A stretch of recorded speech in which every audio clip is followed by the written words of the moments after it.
bigger than you. Look, with all this free HD. This is an NBC News special report. Here's Lester Holt. Good afternoon, everyone. We're coming on the air to bring you live coverage of President Trump's news conference in New York. He is taken to the podium. Let's take you right there. We've had a tremendous 3 days in New York at the United Nations. I want to thank the Secretary General. It's been really incredible what's been taking place, and he's been a fantastic host to a lot of countries. The meetings I had on a bilat or close were pretty staggering. I think we set a new record, but you'll have to check that out. We met very for pretty extended periods of time, either 2-on-2, 1-on-1, or just about at that level, with Pakistan, Poland, New Zealand, Singapore, Egypt, South Korea, United Kingdom, India, Iraq, Argentina, Germany, Brazil, France, Japan, Ukraine, Honduras, El Salvador, Saudi Arabia, Jordan, Bahrain, Kuwait, Qatar, Oman, UAE, Chile, Colombia, Ecuador, and Peru. Other than that, we weren't too busy over the last 3 days. And unfortunately, the press doesn't even cover it. You know, we've made some fantastic deals, like with Japan for farmers. We have a tremendous trade deal with Japan, and that doesn't get covered because you waste your time on nonsense. The PMI manufacturers index has gone substantially up, which was an incredible. Larry Kudlow, wherever you may be. Larry, please stand up. He just gave me these numbers. And existing new home sales are through the roof. Just came out. Oil prices have gone down ever since the Saudi Arabia incident, and they've gone down very substantially, so we have plenty of oil. But those numbers were surprising to you, Larry, and the extent of the increase. Is that a correct statement? So thank you, Larry Kudlow.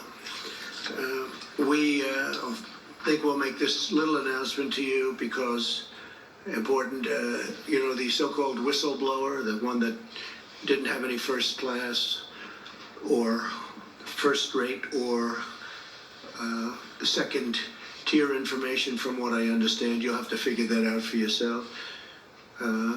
But I've spoken with leader Kevin McCarthy and the Republicans, many of them, and we were going to do this anyway, but I've informed them, all of the House members, that I fully support transparency on the so-called whistleblower information, even though it was supposedly second-hand information, which is sort of interesting. And other things have come out about the whistleblower that are also maybe even more interesting. But also insist on transparency from Joe Biden and his son Hunter on the millions of dollars that have been quickly and easily taken out of Ukraine and China. Millions of dollars, millions and millions of dollars taken out very rapidly while he was vice president. And I think they should have transparency for that. I've informed the leader about that. And additionally, I demand transparency from Democrats who went to Ukraine and attempted to force the new president, who I met and is an outstanding person, who just met a little while ago. Some of you were there. I think he's going to be outstanding. He got elected on the basis of corruption. He wants to end corruption in Ukraine, and I think that's great. But they went there and they wanted to force the new president to do things that they wanted under the form of political threat. They threatened him if he didn't do things. Now, that's what they're accusing me of, but I didn't do it. I didn't threaten anybody. In fact, the press was asking questions of the president of Ukraine, and he said, no pressure. I used the word pressure. I think he used the word push, but he meant pressure, but it's the same thing. No push, no pressure, no nothing. It's all a hoax, folks. It's all a big hoax. And the sad thing about this hoax is that we work so hard with all of these countries, And I mean, really hard. I've been up from early in the morning till late in the evening and meeting with different countries, all for the good of our country. And the press doesn't even cover all of this. And it's really disappointing also to those countries that are with us and spend so much time with us. So we want transparency. We've informed Kevin McCarthy about transparency, and we said vote for it. So I think you have close to 100% of the Republican votes, I hope. And they got almost no attention. But in May, CNN reported that Senators Robert Menendez, Richard Durbin, and Patrick Leahy wrote a letter to Ukraine's Prosecutor General expressing concern at the closing of 4 investigations they said were critical. In the letter, they implied that their support for U.S. assistance to Ukraine was at stake, and that if they didn't do the right thing, they wouldn't get any assistance. Gee, doesn't that sound familiar? Doesn't that sound familiar? And Chris Murphy, who I've been dealing with on guns, so nice. He's always, oh, no, we want to work it out. We want to work it out. But they're too busy wasting their time on the witch hunt. So Senator Chris Murphy literally threatened the president of Ukraine that if he doesn't do things right, they won't have Democrat support in Congress. So you're going to look all of this up. One other thing, I'm just going off certain notes and elements of what we've been doing over the last 3 days, but this just came up a few minutes ago. The Amazon Washington Post just put out a fake article that acting director of national intelligence, Joseph McGuire, who I've gotten to know, and he's a tough cookie, and I was surprised, I was shocked to hear this, was going to quit, blaming the White House for something that they wouldn't let him talk openly, freely. And I was shocked because I know Joe, and he's tough guy. And I was really surprised to hear he was going to quit. Before I could even either talk to him or talk to anybody else, he put out a statement. I didn't speak to Joe yet. But he said, at no time have I considered resigning my position. In other words, the story in the Washington Post was a fake. At no time have I considered resigning my position since assuming this role on August 16th, 2019. I have never quit anything in my life, and I am not going to start now. I'm committed to leading the intelligence community to address the diverse and complex threats facing our nation. That's from the acting director of national intelligence, a very good man, Joseph McGuire. So we're having a great period of time. Our country is the strongest it's ever been economically. Our numbers are phenomenal. Wilbur, thank you, and Larry, everybody. The numbers are phenomenal. Our economy is the strongest in the world. We're the largest economy in the world. Had my opponent won, we would be second right now because China was catching us so rapidly, we would have been second by this time. And unless somebody does a very poor job as president, we're going to be first for a long way because we picked up trillions and trillions of dollars in value and worth of our country, and China has lost trillions and trillions of dollars and millions of jobs and their supply chain. And they want to make a deal. This year, America came to the United Nations stronger than we have ever been before. Since my election, the United States has not only brought our economy to a level that we have never seen, the most jobs that we've ever had. You've heard me say it many times, African American, Asian American, Hispanic American, the best unemployment numbers we've ever had. And the most and best employment numbers, 160 million, very close to that number, in jobs we've never been anywhere close. Wages are up. And inequality is down, something that people don't like writing about, but wages are up. I used to speak during the campaign, and I talk about wages where people were making less money 3 years ago than they were making 21 years ago, 22 years ago, and they'd have two jobs and 3 jobs. So when I say 3 years ago, I'm talking into the area sometime prior to the election. And they were doing very badly, and now, for the first time in many years, wages are up, and employment is up, and unemployment is down, and it's a beautiful thing to watch. In a week of active and ambitious diplomacy here at the United Nations, America renewed our friendships. We advanced our values greatly and made clear to everyone that the United States will always defend our citizens. To promote prosperity, I met with Prime Minister Boris Johnson at length, the United Kingdom, continuing our discussions on a magnificent new bilateral trade deal. So we'll see what happens with respect to Brexit, but I suspect we'll have a fantastic deal with the UK. It should be much bigger than it has been over the last number of years, over the last 20 years, frankly. It should be a much bigger deal. That's true with many countries. We're going to have much bigger trade deals with a lot of countries that have an opportunity to come, and they all want to do business with the United States, especially now. Earlier today, I stood alongside Prime Minister Abe of Japan, a friend of mine, a great gentleman, had a great re-election, and we signed a terrific new trade deal which tremendously helps our farmers and ranchers and technology. The technology companies are really big beneficiaries. We also held very productive conversations with leaders of Pakistan, India, and many other nations on achieving stronger ties of fair and reciprocal trade. And with respect to Pakistan and India, we talked about Kashmir and whatever help I can be. I said, I offered, whether it's arbitration or mediation or whatever it has to be, I'll do whatever I can, because they're at very serious odds right now, and hopefully that'll get better. You look at the two gentlemen heading those two countries, two good friends of mine.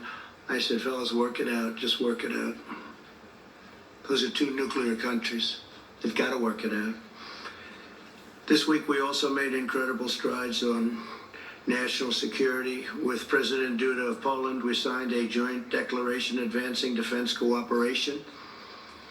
And crucially, Poland has agreed to put up 100% of the money, something I don't think you've ever heard said before.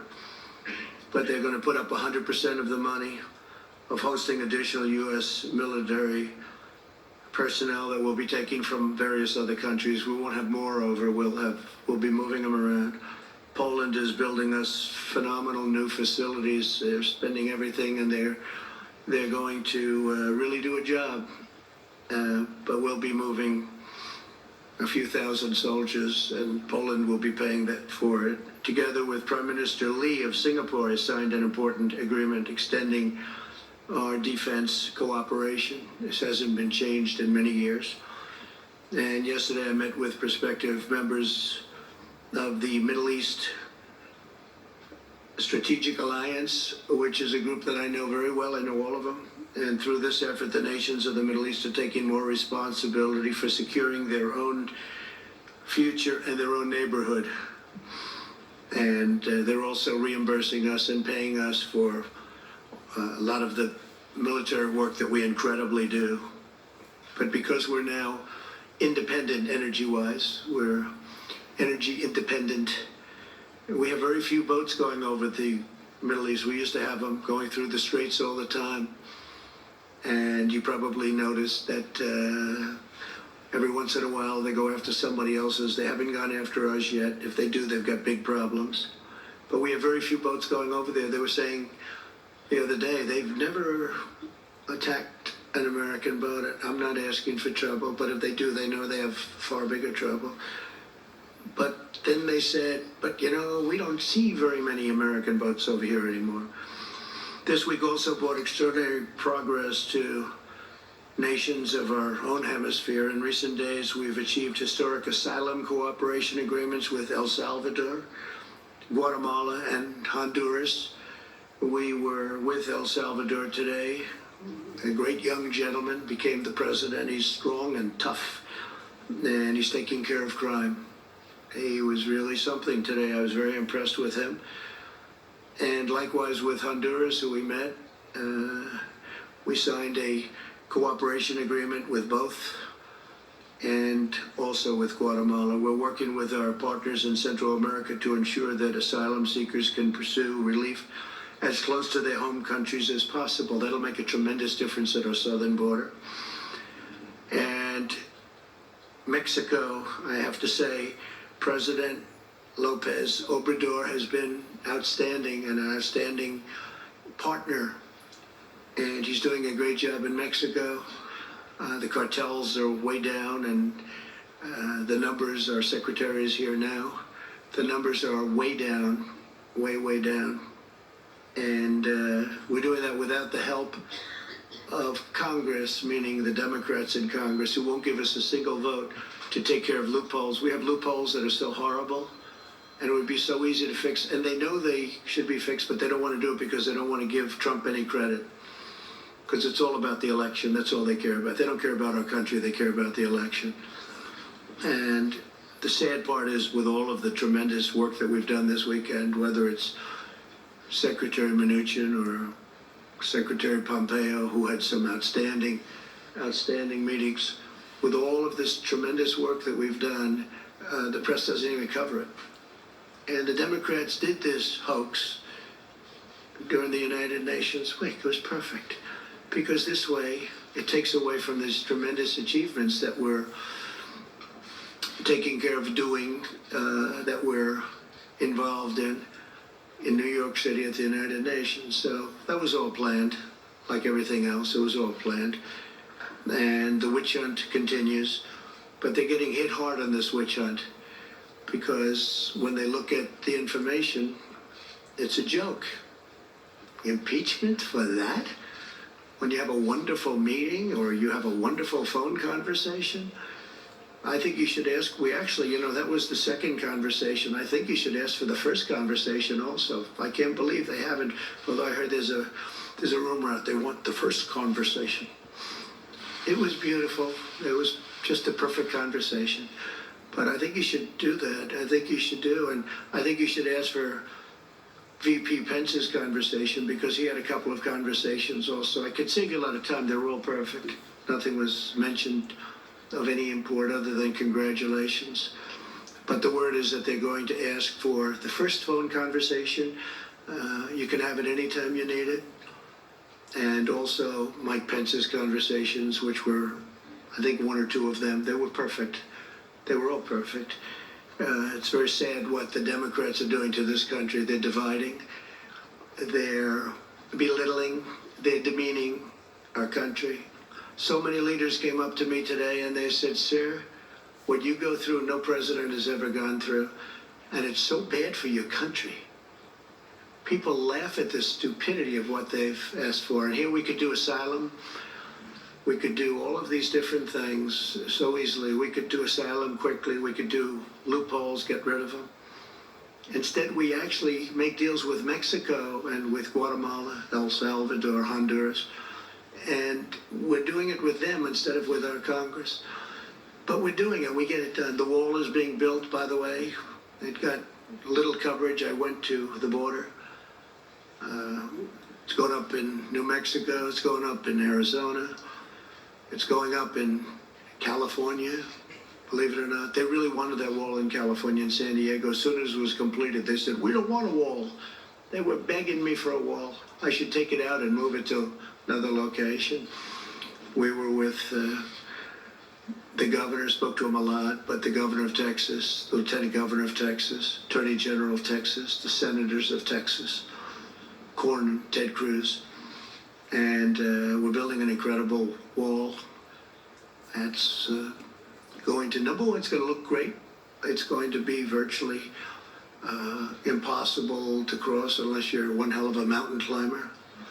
It's very tough. It's going to be very tough to get people and drugs over those walls, because they're the real deal. I went to the Secretary of Homeland Security, and he got all his people together. I said, "Give me 4 walls, your optimum, every single thing included." And they give me 20% less, 20% less, and 20% less, meaning less cost. They came back, they said, this is the wall, sir, this would be the best. We have the panels on top, which are anti-climb panels. I don't know if you noticed the steel on top. We have a different design for a different area, but this anti-climb is very tough. We had people going out and real climbers telling us which is the toughest to climb, but these are anti-climb panels. Very tough to get across, and the wall is going up many miles a week. And we hope to have over 400, but maybe as much as 500 miles, which will pretty much do it because you have a lot of natural barriers. You have mountains, you have really rough rivers, you have some really rough land that you can't cross very easily. So they serve as their natural walls. But we will have, we think, over 400, but we could even have 500 miles to combat the malice and corruption of both the Venezuelan and Iranian dictatorships. Today I issued proclamations suspending the entry into the United States of senior regime officials and their families. And further, to promote American values, on Monday I was proud to be the first president in history to host a meeting at the United Nations. I'm so surprised. First president for this. I can't believe that I'm first. I spoke to Franklin Graham about that. I can't believe it. At the United Nations on protecting religious freedom and liberty for people around the world. While some partisans and unelected bureaucrats in Washington may choose to fight every day against the interests and beliefs of the American people, my administration is standing up for the American people like no administration has in many, many years. You forgot the American people. You totally forgot the American people. This week, every week, I really can say, of my presidency, we're standing up for American prosperity, American security, and the American way of life. And together with our friends and partners, we're building a more peaceful, prosperous, and promising future. We have a tremendous relationship now with a lot of nations that are very happy with what's going on. And that includes in South America, where they've been so helpful, where nobody thought this would be possible. The relationship with Mexico is an example, or El Salvador, or Honduras, or Guatemala. Nobody even knew about it, yet we sent them hundreds of millions of dollars. And all we got back was caravans of people pouring in. We had tremendous, it was terrible. And we've got that stopped, and the countries are now helping us. And we stopped those payments, by the way. We don't pay those countries that money anymore. But I will tell you, if they're as good as they seem to be, they're really doing a job on crime and stopping the wrong people from leaving and coming to the United States. We'll be helping them a lot with economic development projects and other things. So with that, we had a tremendous 3 days. It was beautiful to see. Made a lot of new friends. I read you a list of all the countries I saw pretty much one-on-one. And it's been very busy, but it's been very, very fruitful. So we could take a couple of questions. I'd love some questions on some of the things that we accomplished at UNGA instead of the witch hunt, the phony witch hunt questions, which I know that's what you want to ask because it's probably better for you, but it's not better for the country. So maybe we'll take a few questions, please.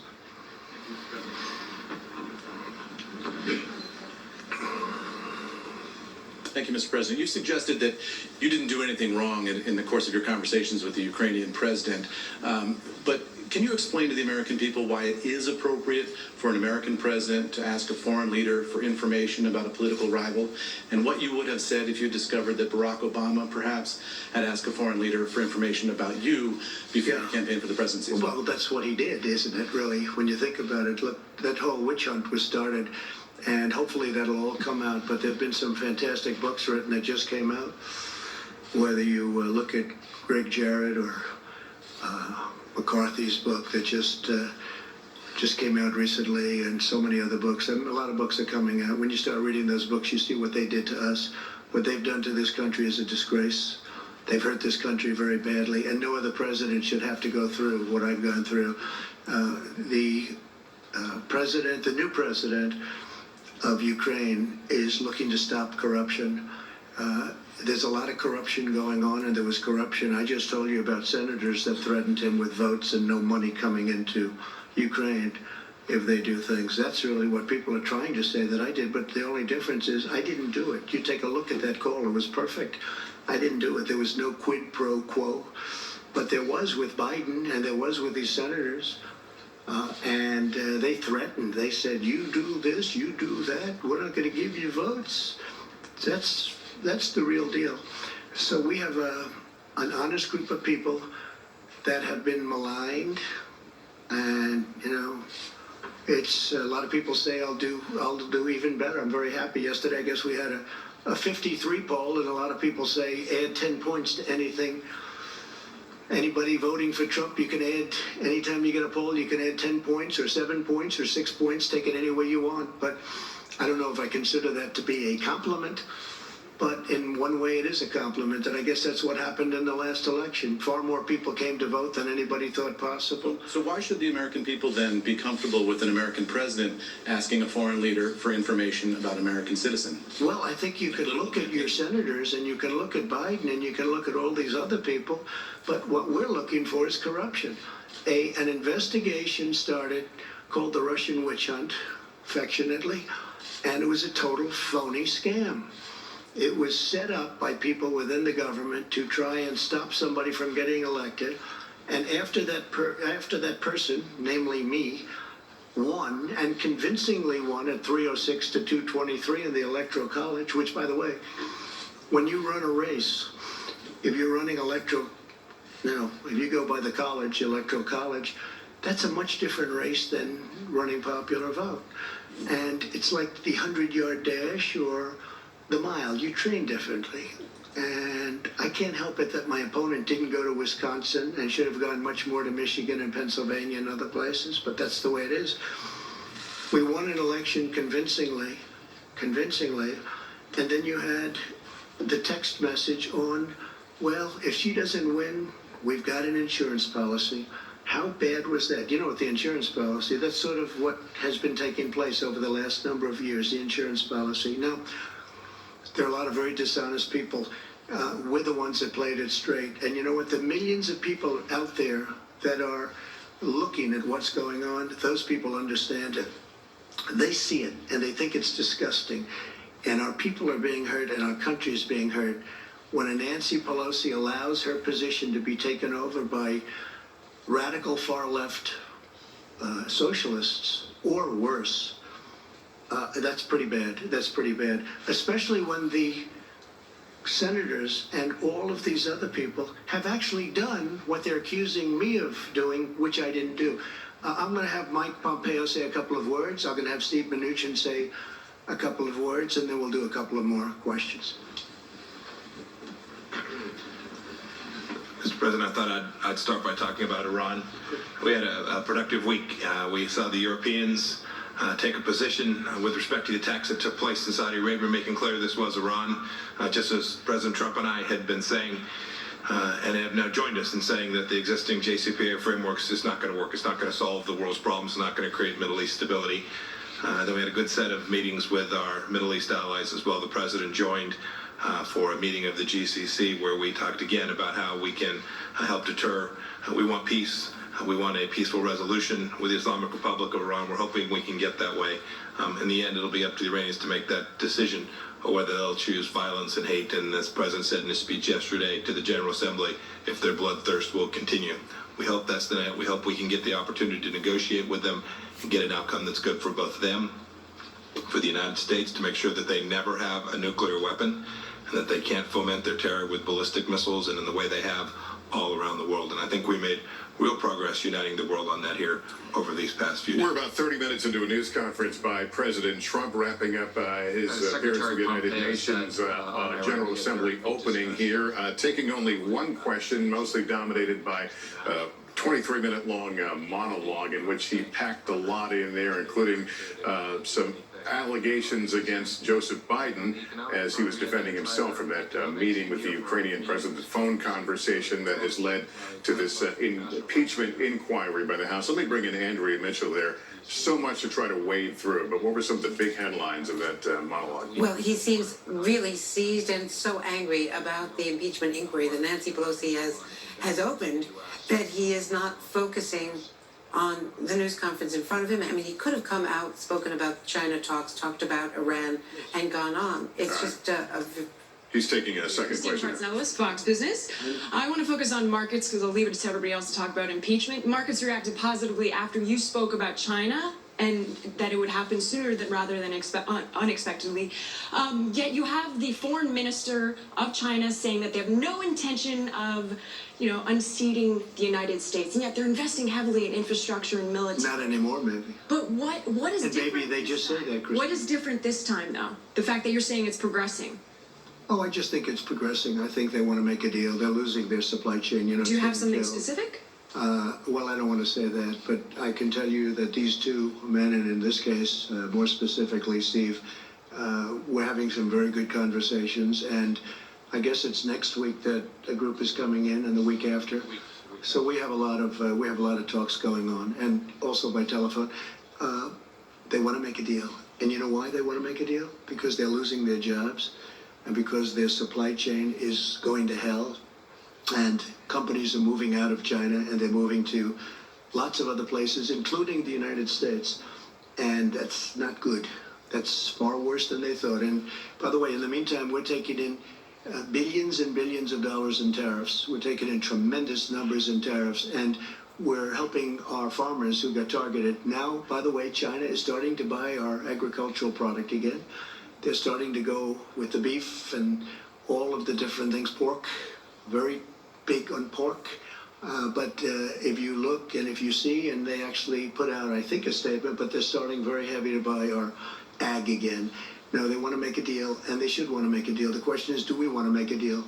If USMCA doesn't pass through Congress, is that it for NAFTA? Well, that would be a shame. Well, I don't want to answer that question, but you know how I feel about NAFTA. I think NAFTA is the worst trade deal ever made, although I also happen to think World Trade Organization was not one of the greats. Not one of the greats. That was the creation of China, which went like a rocket ship from the day they signed. It was terrible.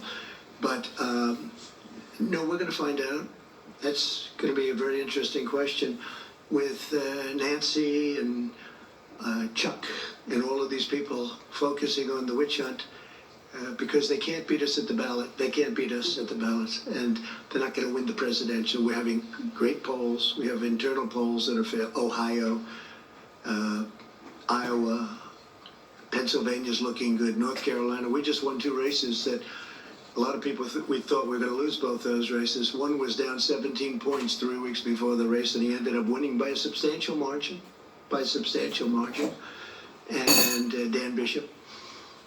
And then we had a second race, as you know, and he was up 1 or 2 points, and he ended up winning by, 25 points or some incredible. I'll ask you folks because I don't want to be inaccurate, otherwise I'll have a front page story. But he won by many, many points, and he was leading by maybe 2, maybe 3, but he won by in the 20s. So it's been looking great in North Carolina, looking great in Florida. And you had 1 or 2 congressmen, Democrats, saying, listen, we can't beat him at the election, so let's impeach him, right? Didn't you hear Al Green? That's a beauty. He's a real beauty, that guy. But he said very distinctively, it was all over the place. I don't know, they're trying to lose that tape, I guess. But he said, we can't beat him, let's impeach him. That's pretty dangerous stuff. Steve, go ahead. Thank you, sir. You had expressed some concerns about the precedent of releasing the transcript. Yeah, I don't Why like did you it. go ahead and do it? Because I was getting such fake news, and I just thought it would be better. And now they're asking for the first phone conversation, and I'll release that too if it's important to you. But they're asking for, because I had a conversation on a previous election plateau that he had hit. The current president hit a couple of different plateaus, and I spoke to him previous to the call that we released. which was a very innocent call, very, very innocent, very nice call. And as he said, I wasn't pushed. I wasn't pushed, meaning pressured. He wasn't pressured at all. But I don't like the concept of releasing calls, because when a president or a prime minister or a king or a queen calls the United States, you don't like to say, gee, we're going to release your call to the fake news media, and they're going to make you look like a fool. What happens is it's hard to do business that way. You want to have people feel comfortable. So I hated it, but you folks were saying such lies, such horrible things about a call that was so innocent and so nice. In fact, Lindsey Graham said to me when he read it, it was very interesting. He's a good man, he's a smart man. He said, I can't believe it. I never knew you could be this really nice to a person. He said, I cannot believe it. You were so nice. I didn't think you had that in you to be so nice. I was nice. I'm nice to a lot of people. People don't understand that. But I was. But he was shocked that it was such a nice call. And he said, there is nothing here. And all fair people say the same thing. But I don't like the precedent, Steve. I don't like it where you're dealing with heads of state, and to think that their call is going to be released. But I felt that, and you know, we spoke to Ukraine about it. Mike actually called up his counterpart, and we spoke to Ukraine about it because they could have been, if they didn't want us to do it, we would not have done it. But he actually said that was a very innocent call. You can release it all you want. And are you now braced for a long impeachment saga? Well, I thought we won. I thought it was dead. It was dead. The Mueller report, no obstruction, no collusion. You look at all of the things that happened. Corey Lewandowski was fantastic the other day as a person that they have been tormenting. You look at all the people that they've tormented, all the legal fees. People came here with bright eyes. They wanted to make life so great for other people. And they left where they spent hundreds of thousands of dollars in legal fees that they didn't have. And it's a sad thing. What these Democrats have done to ruin lives is so sad. I've seen people with only good intention. They came to Washington because they wanted to make the United States and the world a better place. And they went home, they were dark. They got hit by Mueller subpoenas. I think there were 2,500 subpoenas, or some ridiculous number. 500 people were interviewed, and yet they don't interview Joe Biden and his son. If you're a Democrat, you have automatic protection. That's years and years of people putting in certain people into positions. But when you look at all of the trauma that these fakers have caused, and the press, look, much of the press is not only fake, it's corrupt. These stories they write are corrupt. They're so wrong, and they know that. You know, I used to get great press until I ran for politics. I mean, I used to be the king of getting good press. I was very good at it, and I got good. I mean, they covered me well for what otherwise I probably wouldn't be here. And once I ran, I said, boy, this is incredible. But if you see the way they treat my family, used to be treated great. My family works so hard. The people that work with me, these people, all of these people, they work so hard. They've done such a good, look, we have the greatest economy we've ever had. We have a military, $2.5 trillion. We've rebuilt our military. You don't hear the vets complaining. We got choice approved. It couldn't be approved. But when you see what happened with the viciousness, and when you see little Adam Schiff go out and lie and stand at the mic, smart guy, by the way, stand at the mic and act like he's so serious, and then he goes into a room with Nadler, and they must laugh their asses off. They must laugh their asses off. But it's so bad for our country. People have said, Rush Limbaugh, great man.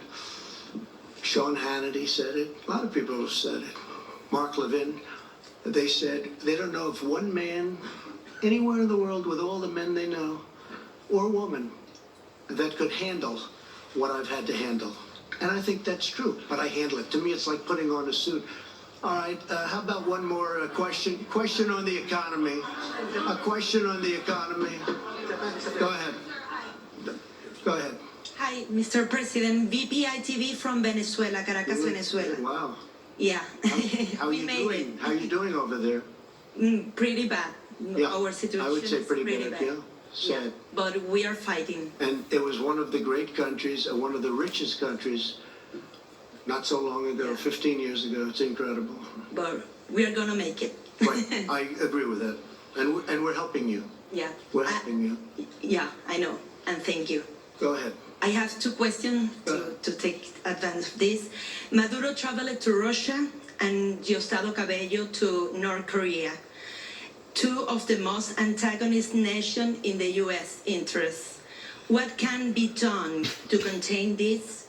What are they looking for in that country? And because the special envoy, Mr. Abrams, said that the Russians are willing to negotiate it. This is one question. And the other, Mr. President, you say that the socialist is one of the biggest challengers. You said yesterday in the United Nations, but the region is far from safe. Maduro is still a dictator, full in power, and in Argentina and Brazil are under threat about the socialists and populists. Are you worried about it? Well, I just say that socialism will never happen in the United States. Can't happen in the United States. And Venezuela, unfortunately, I have to use your country as the example of what socialism can do, how it can tear the fabric of a country apart. Because I know a lot about Venezuela. I've had many friends of mine come from Venezuela. They live, many in Miami. A certain section of Miami, I won't mention the name because they'll say I'm thinking about my business and I'm not.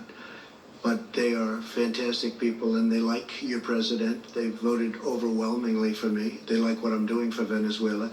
We have Venezuela very much in our hearts and very much in our sights, and we're watching it very carefully. And you know what I would say? We're giving millions and millions of dollars in aid. Not that we want to from the Maduro standpoint, but we have to because on a humanitarian, people are dying. They have no food, they have no water, they have no nothing. They die, no medicine. The hospitals are closed or don't even have electricity. It's so sad to see. Let me just say that we have it under control. We're watching it very carefully, and we're going to be very, very. We're watching it very carefully, including other countries that may or may not be playing games. We're watching it very closely. But you know, if Russia is talking with USA or Guaido, what can you tell about us? Just put this in the back of your mind. It's all going to be fine. We know everything that you said, and it's all going to be fine. We're very much involved. We very much know what's going on, and we're very much involved. Okay? Thank you all very much. Thank you. Thank you very much. President Trump concluding his news conference here in New York, taking just a few questions, mostly offering a monologue near the top of this, going through a number of what he thinks are considered successes his administration has achieved, as well as some of the business of this week at the UN. But of course, many of the questions, a lot of the focus on that impeachment inquiry, the formal process now underway in the House of Representatives, the president counterpunching, offering some of his own accusations. I want to bring in Andrea Mitchell, our chief foreign affairs correspondent, to get her assessment of some of the things we heard. As always, a lot to pick through here. Well, for one thing, he is so angry about the impeachment, deriding Nancy Pelosi and Chris Murphy, pointing out that Chris Murphy, the senator from Connecticut, was a key negotiator on guns, but has, he said, now turned because Murphy has been just devastating in the criticism of the transcript or notes that were released. And Murphy had met with the Ukrainians, and he is accusing Murphy and other senators of having pressured the Ukrainian president to do an investigation, which, contrary to any information that we have, Murphy was traveling with a Republican senator, Ron Johnson of Wisconsin, just before the Congress returned from their August recess. So it's just a very strange accusation, not with any foundation that we know about. We don't really know what he's talking about. By my count, the president spoke for about 40 minutes. Secretary Pompeo spoke very briefly about Iran and what they had accomplished. He took only 3 questions, one on Venezuela, one on the whole question, one on the trade policy, and of course, one on the investigation. Maybe 4 questions if you can count that. And let's reset where we are. This is the day in which we receive at least notes of the conversation with the Ukrainian president, in which Mr. Trump does bring up Joe Biden and wishes for an investigation. But he offered us as a counterpunch here, really trying to change the narrative and put the focus on Joe Biden. Any substantiation to the things he said?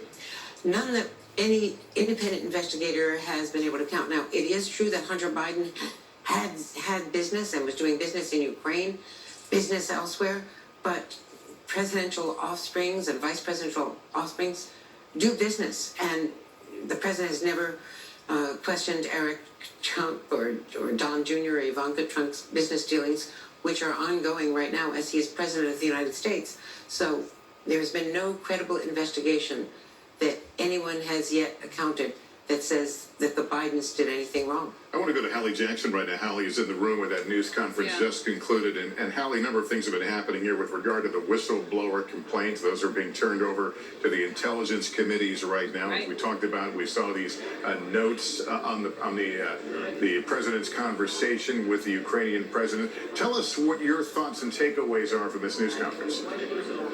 Sure. So a couple of them, Lester, and let me pick up on what you're talking about here, the idea that the president is now vowing transparency for a number of these issues, talking about releasing the notes of the call, not just from July 25th, which the White House has already done, but from an earlier call that he had, he says, with the Ukrainian president, presumably shortly after his election. The president said he'll get that out there as well because, as he says, he believes he did nothing wrong and was perfectly innocent. He also addressed that whistleblower complaint that we understand, based on our reporting, members of Congress are getting a look at here. But Lester, there are some serious unanswered questions here. Let me just step back here and talk about this moment. In the last 24 hours, this is a president who has come under serious pressure from members of Congress, and specifically House Democrats, who are now moving forward with a formal impeachment inquiry. I have covered many of these press conferences with you right here, Lester, from the president, and I'm comfortable saying that this was atypical from President Trump. Typically, when he's not standing alongside a foreign leader, he is freewheeling, he engages, he takes questions from multiple members of the media. He wants to get his side of the story, if you will, out there and his perspective out. That is not what we saw today, and that is rather surprising given the events of the last 24 hours here. The president had several other opportunities to answer questions from reporters, including me in the moments that we saw him with other foreign leaders when he was having these conversations, including with the president of Ukraine. President Trump briefly talked about his personal attorney, Rudy Giuliani, who was mentioned in this summary of this call in July with the president of Ukraine. It is a concern for Democrats that the president's personal attorney, somebody who does not have a job in the White House or in the government, is interacting with foreign leaders on behalf of the president, involved in public business. That is something that Democrats are looking at very closely. And Lester, the president repeatedly, again today here, raised these unfounded claims that you and Andrea Mitchell were just talking about his political rivals, about Joe Biden. Interestingly, Lester, the president was very big on calling for transparency. When he did talk about these investigations, he said, you have to have transparency. We want to know what's out there. The president has not been transparent about his own children's dealings with foreign leaders and businesses overseas. And that is a question we would have asked the president if we'd had the opportunity, Lester. All right, Hallie Jackson, thanks very much. I want to go to Capitol Hill right now, where they're taking all of this in, and we're looking at the movement among Democrats toward impeachment. Let's go to Jeff Bennett right now, who has the latest on that. Jeff? Hey, Lester, 216 House Democrats now have come out in favor of impeachment, plus one independent, that's Congressman Justin Amash from Michigan, who used to be a Republican.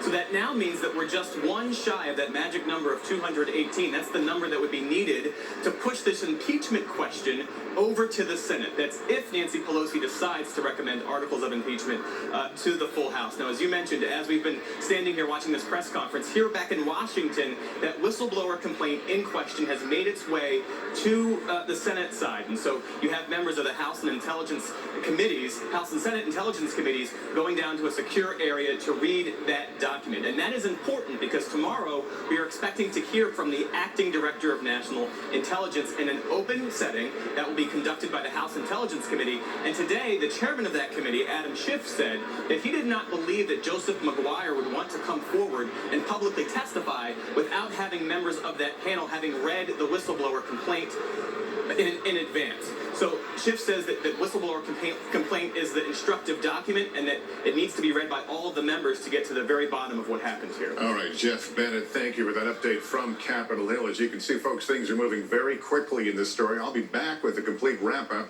on NBC Nightly News. And for now, I am Lester Holt, NBC News, New York. Good day.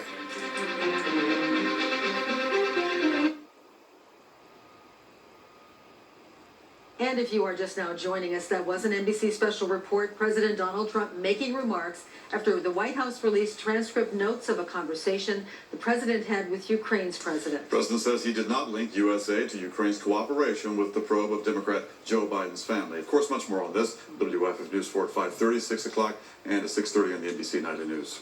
We have breaking news out of Piedmont.